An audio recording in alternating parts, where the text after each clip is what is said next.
Hello friends, welcome to தாளிப்பூசி. இன்றைக்கி வீடியோவில் நம்ம பார்க்க போகிறது குழம்பு வெரைட்டிஸ் தான். காய்கறிகள் இல்லாமல் எப்படி நம்ம குழம்பு வைக்கிறது அப்படிங்கிறது தான் நம்ம பார்க்க போகிறோம். ஆல்ரெடி நம்ம சேனலில் இந்த மாதிரி குழம்பு வெரைட்டி அப்லோட் பண்ணியிருக்கோம், அதையும் பாருங்கள். இந்த வீடியோ உங்களுக்கு ரொம்ப பிடிச்சிருந்துச்சு அப்படின்னா நம்ம சேனலுக்கு சப்ஸ்கிரைப் பண்ணிக்கோங்க. தொடர்ந்து உங்களுடைய சப்போர்ட்டை நம்ம சேனலுக்கு தாங்க.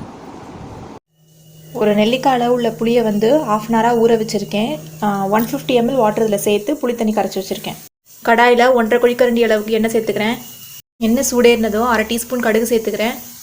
புரியும் போதே 1/4 டீஸ்பூன் வெந்தயம், 1/2 டீஸ்பூன் ஜீரகம் சேர்த்துக்கிறேன்.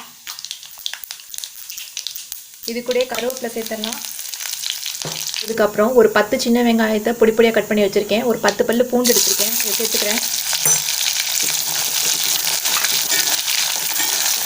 வெங்காயம் பூண்டு வதங்கி நல்லா வாசனை வரும் பொழுது இந்த ஸ்டேஜில் தக்காளி ஒன்று கட் பண்ணி வச்சுருக்கேன். மீடியம் சைஸில் தக்காளி தான்.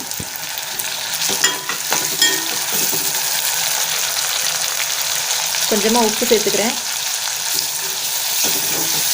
மசாலா தூள்களை சேர்த்துக்கலாம். 1/4 டீஸ்பூன் மஞ்சள் தூள், காரத்துக்கு தேவையான மிளகாய் தூள் நான் ஒரு 1½ டீஸ்பூன்கிட்ட சேர்க்குறேன். 1½ டீஸ்பூன் மிளகாத்தூள் சேர்த்துருக்கேன். அது 2 மடங்கு மல்லித்தூள் சேர்த்துக்கலாம். அப்போ தான் குழம்பு நல்லா திக்காக வரும். 3 ஸ்பூன் மல்லித்தூள் சேர்த்துருக்கேன். இதை நல்லா இந்த எண்ணெயிலேயே வதக்கிக்கலாம், நல்லா கலர் கிடைக்கும். அப்போ தான் மசாலா நல்லா வதங்கி எண்ணெயெல்லாம் நல்லா ஓரங்களில் பிரிஞ்சு வந்திருக்கு. இந்த ஸ்டேஜில் நம்ம கரைச்சி வச்சுருக்க புளி தண்ணியை சேர்த்துக்கலாம்.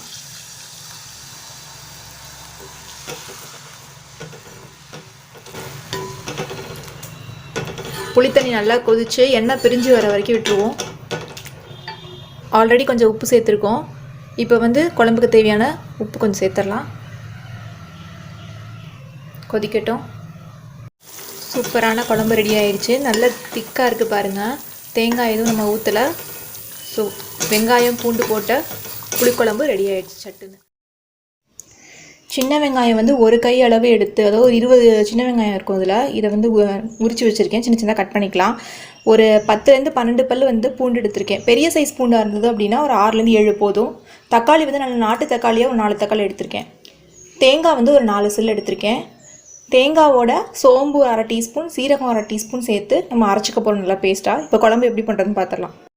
கடாயில் 1 டேபிள் ஸ்பூன் எண்ணெய் விற்றுருக்கேன். இதில் ஒரு பட்டை, 2 கிராம்பு, ஒரு ஏலக்காய் போட்டுக்கலாம். கட் பண்ணி வச்சுருக்க சின்ன வெங்காயத்தையும் சேர்த்துக்கலாம்.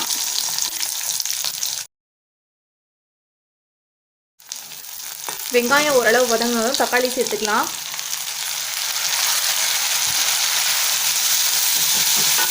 உங்களுக்கு தக்காளியை முழுசாக சேர்க்க விருப்பம் இல்லை அப்படின்னா அரைச்சிட்டு சேர்த்துக்கோங்க. இது நல்லா வதங்கும் பொழுது இந்த ஃபுல்லாக ஸ்மாஷ் ஆகிடும். அதனால் நான் அரைக்கலை. உப்பு சேர்த்துக்கிறேன். இது நல்லா வதங்கி வரட்டும். இப்போது தக்காளி இந்த அளவுக்கு வதங்கினதுக்கப்புறம் பூண்டு தட்டி வச்சுருக்கேன் 1-2, அதையும் சேர்த்துக்கிறேன். இஞ்சி சேர்க்கல, பூண்டு மட்டும்தான் சேர்த்துருக்கேன்.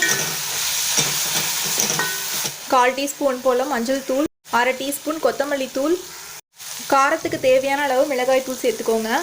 இதையும் சேர்த்து நல்லாவே வதக்கிக்கலாம். நல்லா இது போல் வதங்கி வந்ததும் ஒரு 100 ml மட்டும் வாட்டர் சேர்த்துக்கிறேன்.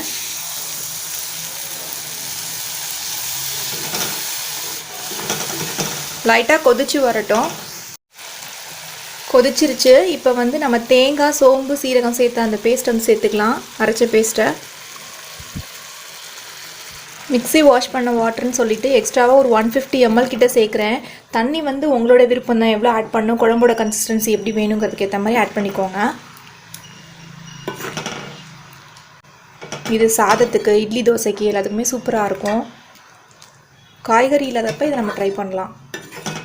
தேங்காய் ஊற்றி கொதிக்க ஆரம்பிச்சிருச்சு. இப்போ நம்ம கொத்தமல்லி ஒரு கைப்பிடி தூவிக்கிறேன்.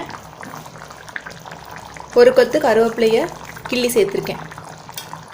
தக்காளி குருமா ரெடி ஆகிடுச்சு. அடுப்பை ஆஃப் பண்ணிக்கலாம். நீங்களும் செஞ்சு பாருங்கள் இந்த மாதிரி. இந்த மிளகு குழம்பு செய்கிறதுக்கு ஒரு நெல்லிக்காய் சைஸில் உள்ள புளியை 100 ml வாட்டரில் சோக் பண்ணி வச்சுருக்கேன். துவரம்பருப்பு ஒரு 1½ டீஸ்பூன் எடுத்திருக்கேன். மிளகு 1½ டீஸ்பூன், ஜீரகம் 1 டீஸ்பூன், உளுந்து 1 டீஸ்பூன், மிளகாய் 2 தான் எடுத்திருக்கேன், ஏன்னா மிளகு காரம் இருக்கிறதுனால. கொத்தமல்லி விதை ஒரு 2 டீஸ்பூன் எடுத்திருக்கேன். ஒரு 10 வெந்தயம் மட்டும் எடுத்திருக்கேன். அளவுகள் எல்லாத்தையுமே இந்த ஸ்பூனில் தான் நான் மெஷர் பண்ணியிருக்கேன். இப்போ ஃபஸ்ட்டு எல்லாத்தையுமே ட்ரை ரோஸ்ட் பண்ணிக்கலாம். கடாயில் ஃபஸ்ட்டு துவரம் பருப்பையும் உளுத்தம் பருப்பையும் சேர்த்துக்கலாம். பருப்பு 2 சூடேறி வந்ததும் லைட்டாக வந்து கொத்தமல்லி விதையை சேர்த்துக்கலாம். எல்லாத்தையும் ஒரே டைமில் கூட சேர்த்துக்கலாம். நீங்கள் ஜீரகத்தை தவிர எல்லாத்தையும் ஒரே டைமில் கூட சேர்த்து அரைக்கலாம். ஆனால் வந்து கருக விடாமல் பார்த்துக்கணும். ஏன்னா ஒவ்வொரு பொருளும் ஒவ்வொரு விதமாக வந்து ஹீட் ஏறும். அப்போது ஒன்று வந்து சீக்கிரம் வந்து சூடேறி இன்னொன்று வந்து கரிஞ்சிடக்கூடாது. இது கூடவே மிளகு, வெந்தயம் எல்லாத்தையும் சேர்த்துடலாம்.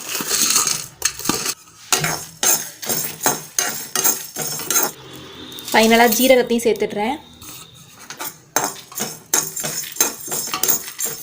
போட்ட ஜீரகம் நல்லா வெடிக்க ஆரம்பிச்சிருச்சு. இந்த ஸ்டேஜில் வந்து ஒரு 5-6 கருவேப்பிலையை மட்டும் சேர்த்துட்டு அடுப்பு ஆஃப் பண்ணிடலாம்.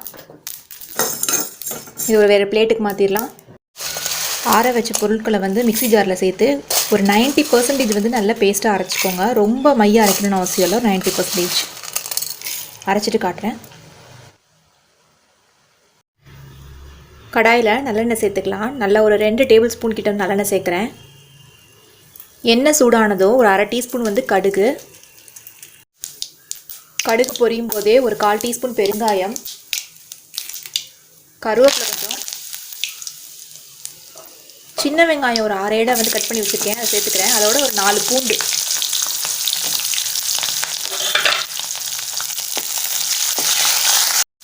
வெங்காயம் ஓரளவுக்கு வதங்கினதுக்கப்புறம் அரைச்சி வச்ச அந்த பொருட்களை வந்து சேர்த்துக்கலாம்.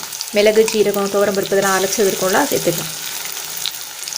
ஒரு 100 ml போல் வாட்டரை இது நல்லா எண்ணெயிலே வதக்கிக்கலாம்.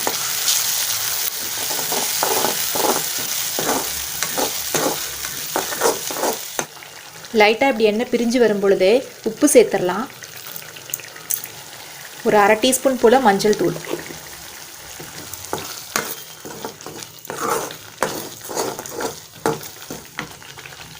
இது கூடவே கரைச்சி வச்சுருக்க புளி தண்ணியை சேர்த்துடலாம்.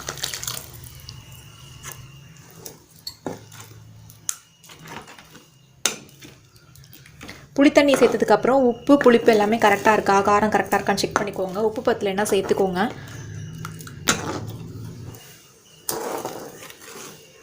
உப்பு உரப்பு செக் பண்ணதுக்கப்புறம் குழம்பு நல்லா மீடியம் ஃப்ளேமில் வச்சுருங்க. நல்லா கொதித்து எண்ணெயெல்லாம் பிரிஞ்சு வரணும்.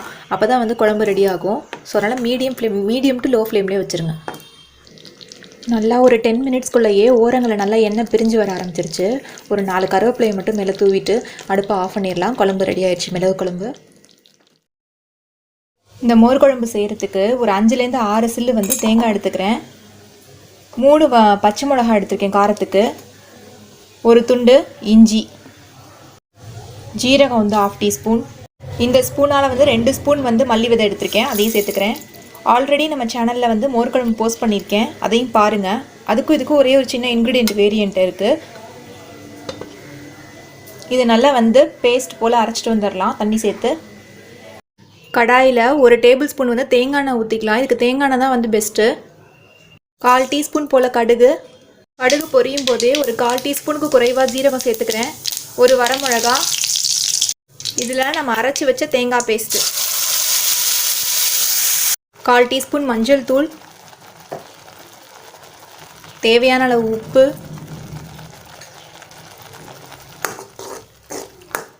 லைட்டாக கலந்து கொடுத்துடலாம். புளிப்பாக உள்ள தயிர் வந்து ஒரு 1/2 கப் கிட்ட எடுத்து வச்சுருக்கேன், அதை சேர்த்துக்கிறேன். நல்லா லோ ஃப்ளேமில் வச்சுட்டு சேர்த்துக்கோங்க. தயிர் சேர்த்ததுக்கப்புறம் வந்து கொதிக்கக்கூடாது ரொம்ப. லைட்டாக நுரக்கட்டை அப்படி ஸ்டார்ட் பண்ணும்போதே வந்து நம்ம நிறுத்திடலாம். அதுக்கு மேலே பொங்கி வரணுங்கிற அவசியம் கிடையாது. கொஞ்சமாக கொத்தமல்லி தழை தூவிக்கிறேன். காய்கறிகள் இல்லாதனால ஏதாவது போண்டா இல்லைனா வடை அதை வந்து நம்ம போட்டுடலாம். இதில் நீங்கள் போடுறதுக்கு முன்னாடி லைட்டாக ஹாட் வாட்டரில் இந்த போண்டாவையோ வடையையோ வந்து லைட்டாக டிப் பண்ணிவிட்டு போட்டிங்கன்னா சீக்கிரமே இதில் வந்து அப்சர்வ் பண்ணிக்கும். மோர் குழம்பு காய்கறி இல்லாத நேரத்தில் இது ஒரு சூப்பரான. காய்கறி இல்லாத குழம்பு என்ன செய்ய போகிறோம் அப்படின்னு பார்த்தீங்கன்னா கருவேப்பிலை குழம்பு செய்ய போகிறோம். இந்த கருவேப்பிலை குழம்பு செய்கிறதுக்கு நான் வந்து நல்லா ஒரு கப்பு நிறையா வந்து கருவேப்பிலை எடுத்திருக்கேன். ஒரு 2 டீஸ்பூன் வந்து நல்லெண்ணெய் சேர்த்துக்கிறேன். இந்த ஸ்பூனால் 1/4 ஸ்பூன் வந்து மிளகும், 1 டீஸ்பூன் 3/4லேருந்து 1 டீஸ்பூன் வந்து ஜீரகமும் எடுத்திருக்கேன். ஃபஸ்ட்டு அதை சேர்த்துக்கலாம். மிளகு வெடிக்கும், கொஞ்சம் கேர்ஃபுல்லாக வந்து இது பண்ணிக்கோங்க. மிளகு ஜீரகம் வாசனை வந்ததுக்கப்புறம் இதில் வந்து மிளகாய் சேர்த்துக்கலாம். ஒரு 5 வரமிளகாய் சேர்க்குறேன். உங்களுக்கு வந்து மிளகாவுக்கு பதிலாக மிளகோட ஃப்ளேவர் பிடிக்கும் அப்படின்னா அதிகமாக மிளகு சேர்த்துக்கோங்க. நல்லா பொரிஞ்சு வந்தது. இது மாதிரி வெடிக்கிற சத்தம் கேட்கும், வெடிக்கும், அதனால் கேர்ஃபுல்லாக இருந்துக்கோங்க. அடுப்பை ஆஃப் பண்ணிவிட்டு புளி வந்து ஒரு துண்டு எடுத்து வச்சுருக்கேன், இதை சேர்த்துக்கோங்க டேரெக்டாக. இல்லை நீங்கள் புளி பேஸ்ட் யூஸ் பண்ணுறதா இருந்தால் இப்போ புளி நீங்கள் சேர்க்க வேண்டாம். ஒரு 1/2 டீஸ்பூன் வந்து பெருங்காயம் சேர்த்துக்கிறேன். அடுப்பை அணைச்சிட்டு சேர்த்துக்கோங்க, இல்லைனா கரிஞ்சு போயிடும். இந்த ஹீட்லேயே இந்த கருவேப்பிலையை நம்ம வந்து சேர்த்துக்கலாம். நல்லா கழுவிட்டு எடுத்து வச்சுருக்கேன், இதை சேர்த்துக்கலாம்.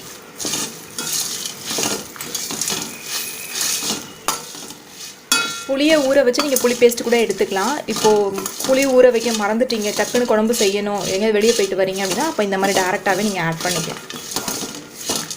இது இந்த ஹீட்லேயே வதங்கிடும். ஆறட்டும், அரைச்சிக்கலாம்.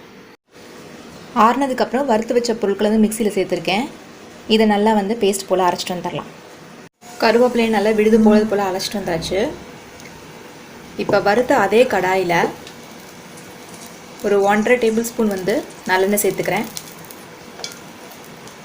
கடாய் சூடானதும் ஒரு 1/2 டீஸ்பூன் வந்து கடுகு சேர்த்துக்கிறேன். கடலைப்பருப்பு வேணாலும் நீங்கள் சேர்த்துக்கலாம். கடுகு நல்லா பொரிஞ்சதும் நம்ம அரைச்சி வச்சுருக்க அந்த விழுதை சேர்த்துடலாம்.